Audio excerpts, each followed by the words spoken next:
Sa patuloy pa rin paghahanap ng mga otoridad sa high-profile fugitives na si Atong Ang, panibagong warrant of arrest ang inilabas na may kaugnayan pa rin sa kaso ng mga nawawalang sabungero. Tumaas na rin sa 20 milyong piso ang pabuya sa makapagtuturo sa kinaroroonan ni Ang. Yan ang ulat ni Ryan Lesiges.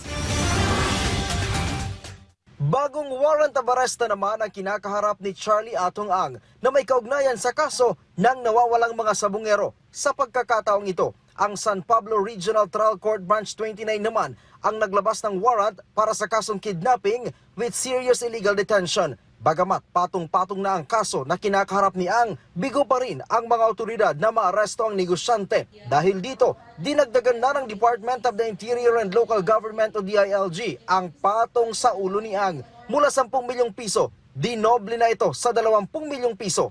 Kung pumatay ka ng 100 tao at may bilyon-bilyon kong pesong pera nakatago at kala mong hindi ka accountable sa batas, may darating rin yung araw mo. Darating rin yung araw mo. Kailangan harapin mo yung ginawa mong mali. Napakarami niyang pera.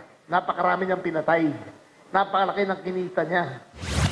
Para mas mapabilis pa ang paghahanap kay Charlie Atong Ang at iba pang high-profile na mga pugante, inaprubahan na ng DILG ang pagbili ng LiDAR drone. Ang LiDAR drone ay isang unmanned vehicle na may light detection at ranging sensor. Yung LiDAR na yan can penetrate through canopies of trees para makita mo kung ano nasa ilalim ng mga puno. So we're going to be deploying that in the next few months para sa mga intensive manhunt operations sa amin kay Bantag, kay Atong Ang, sa meron pa yung at saka mga parating pa na indictment sa mga floodgate control scandal.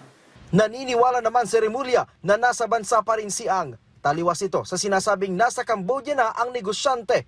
Siguro naman, in the interest of justice, kung yung mga nagnanakaw nga ng lotion, kinikulong natin sa Quezon City Jail ng 6 na buwan, ito, bilyon-bilyon ng kinita, daan ng pinatay.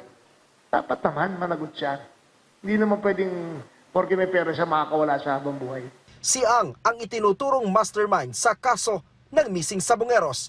Ryan Lesiges para sa Pambansang TV sa Bagong Pilipinas.